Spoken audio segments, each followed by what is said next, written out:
तो डॉक्टर साहब एक खबर आई पाकिस्तान से और खबर ये रही कि वहां पर गधों की संख्या बढ़ गई है। अब एक खबर सामने आ रही है कि सऊदी अरेबिया और बहरीन भी चाहते हैं यूपीआई को अडॉप्ट करना, यूज करना। एक बात बताएं, स्टॉक मार्केट की अगर मैं आपसे बात करूं, एमआरएफ उनकी एक कंपनी है, उसका पर शेयर जो है वो 1 लाख को रीच कर गया है। इंडियन हिस्ट्री में पहली दफ़ा पाकिस्तान के लोगों को मुबारकबाद देना चाहता हूं कि चलो किसी न किसी चीज में तो ये दुनिया में तीसरे नंबर पे आया, भले वो गधों की प्रोडक्शन ही क्यों ना हो।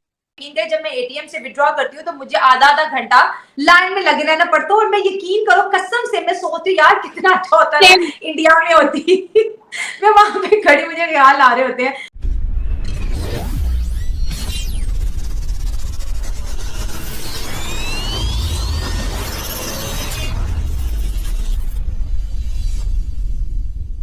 हेलो दोस्तों, welcome to my YouTube channel Apna Hindustan. दोस्तों, इंडिया में एक शेयर की प्राइस लाखों में चली जा रही है और पाकिस्तान में गधों की संख्या बढ़ती जा रही है। हाँ दोस्तों, अभी पाकिस्तान में गधों की संख्या काफ़ी ज़्यादा हो चुकी है और वो गधे एक्सपोर्ट कर रहे हैं पाकिस्तानी, और गधों के साथ कुत्ते भी एक्सपोर्ट कर रहे हैं चाइना को। अभी पाकिस्तान का मेन बिजनेस ये हो चुका है, क्योंकि अब इनको इकोनॉमी संभल नहीं रही तो ये अभी नया धंधा चालू कर दिया इन्होंने। और दोस्तों, दूसरी खबर ये है कि अभी आपको पता ही होगा, इंडिया डिजिटल ट्रांजैक्शन में नंबर 1 हो गया है। और दोस्तों, इसका इफेक्ट अब दिखना चालू हो गया है, क्योंकि अब दूसरी कंट्रीज भी यूपीआई यूज करने के लिए इंटरेस्टेड है और इंडिया को बोल रही है कि हमें भी डिजिटल ट्रांजैक्शन के लिए मदद करो, हमें भी यूपीआई यूज करने के लिए दे दो। तो चलिए दोस्तों, मिलते हैं नेक्स्ट वीडियो में। जय हिंद। तो डॉक्टर साहब एक खबर आई पाकिस्तान से और खबर ये रही कि वहां पर गधों की संख्या बढ़ गई है। जी जी, देखिए गधों का तो पाकिस्तान में पहले जो है वो अनाज उगता था पाकिस्तान में और पाकिस्तान वीट एक्सपोर्ट करता था। 2022 में जब सैलाब आया है तो उसके बाद तो फिर यहाँ पे गेहूं वगैरह कपास इसकी फसलें ना होने के बराबर हैं और अब पाकिस्तान वीट इंपोर्टिंग कंट्रीज में शामिल हो गया है। तो अब इनके पास एक्सपोर्ट के लिए जो है वो अब क्या करें, फिर इन्होंने अब बकायदा वहां पे गधों के फार्म्स बनाए हैं जिनमें बकायदा गधों की अफजाइश नस्ल हो रही है। मिसाल के तौर पर 2020 में पाकिस्तान में टोटल जो है वो 50 लाख गधे थे, ये इदाद शुमार इनके अपने हैं। और पिछले साल जो है वो पाकिस्तान में गधों की जो प्रोडक्शन है, रिप्रोडक्शन है, उसके नतीजे में 55 लाख गधे हो गए। और इस साल अब तक जो गधे हैं पाकिस्तान में, गधों की तादाद में हैरत अंगेज इजाफे के बाद अब ये तकरीबन 60 लाख जो है 5.8 मिलियन गधे जो है खैर से पाकिस्तान में इस वक्त मौजूद हैं। और दुनिया में पाकिस्तान गधों की जो ये है प्रोडक्शन, इसमें तीसरे नंबर पे आ गया है। तो इस पे मैं आपके चैनल के तवज्जुह से पाकिस्तान के लोगों को मुबारकबाद देना चाहता हूं कि चलो किसी न किसी चीज में तो ये दुनिया में तीसरे नंबर पे आया, भले वो गधों की प्रोडक्शन ही क्यों ना हो। जी, तो ये पाकिस्तान की इकोनॉमी में अब ये कहा जा रहा है कि गधे जो है वो बहुत अहम रोल निभा रहे हैं। हमने पहले भी देखा है कि किस तरह से पाकिस्तान के जो गधे हैं वो सुर्खियों में आ जाते हैं, इन्हें चाइना भेजा जाता है जो कि गधों के लिहाज से नंबर 1 है। तो ये गधे और ये इकोनॉमी का जो कनेक्शन है डॉक्टर साहब, वो भी हमारे दर्शकों को आप बताइए। देखिए ना, पाकिस्तान में गधों का ही राज है और कुत्तों का भी राज है। और चाइना जो है वो गधों और कुत्तों दोनों में इंटरेस्टेड है पाकिस्तान से इंपोर्ट करने में। अच्छा, जाहिर है इस पे आप हंस भी सकती हैं, आपके दर्शक भी हंसेंगे, लेकिन ये एक फैक्ट है कि इस वक्त पाकिस्तान जो है वो गधों की एक्सपोर्ट में नंबर 1 है और कुत्ते भी अब एक्सपोर्ट करेंगे वो। और आप देखेंगे कि पाकिस्तान में अचानक आवारा कुत्ते गायब होना शुरू हो जाएंगे। और आज हम जिस मौजू पर, जिस टॉपिक पर बात करने वाले हैं वो बेसिकली है यूपीआई। यूपीआई जब बनाया गया तो बहुत कामयाब रहा, बहुत सक्सेसफुल रहा, बहुत से ममालिक ने इसको लेने के लिए अपील भी की, डेस्परेटली रिक्वेस्ट भी की।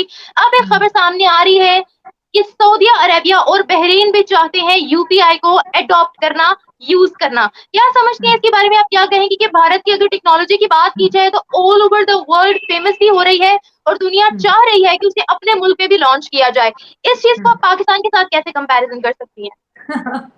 यार सवाल पूछो, पाकिस्तान के साथ कंपैरिजन ना पूछो, ये सवाल के साथ ज्यादती कर रही हूँ। देखिए इंडिया के अगर हम डिजिटल इंडिया की बात करें तो हम कहते हैं कि आईटी हब है और इंडिया बहुत अच्छे अच्छे प्रोग्राम बना के बाहर की कंपनी को सेल कर रहे हैं, ठीक है। इसके साथ साथ आप देखें वो बाहर के ममालिक में कॉल सेंटर चलाना भी मुश्किल होता है, वेजेस ज्यादा पड़ती है, तो इंडिया में बहुत सी कंपनीज बाहर की ऐसी हैं जो अपने कॉल सेंटर चला रही है। इसके साथ साथ इंटरनेट की अगर आप स्पीड की बात करें तो वो इंडिया का बहुत बेहतरीन है, 5G है, अभी जियो 6G पर भी काम कर रहा है, तो ये सारी इंडिया की अचीवमेंट है।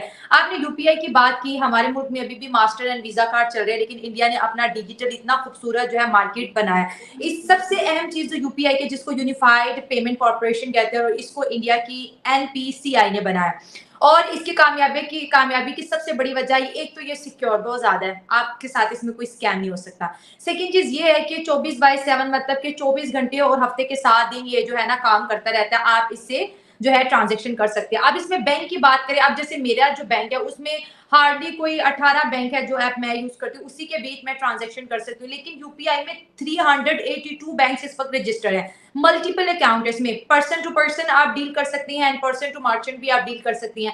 अब पेमेंट की बात करें, देखिए ये अगर निम्रा आपने भी देखा होगा, बहुत सी वीडियोस देखती हैं इंडिया की, तो वहां पर गोलगप्पे वाला है तो उसके पास भी यूपीआई पड़ा हुआ है, वहां पे कोई सब्जी वाला है तो उसके पास भी यूपीआई बना है। तो इंडियंस लोग जो है अपने पास जो है कैश को कम रखते हैं, कैरी ही नहीं करते, बस थोड़ा सा जिसको हम कहते हैं खुला रखते हैं। समटाइम होता है ना थोड़े बहुत पैसे कैशलेस उनको इकोनॉमी, चाहिए होते हैं। हाँ कैशलेस बस ये इकोनॉमी।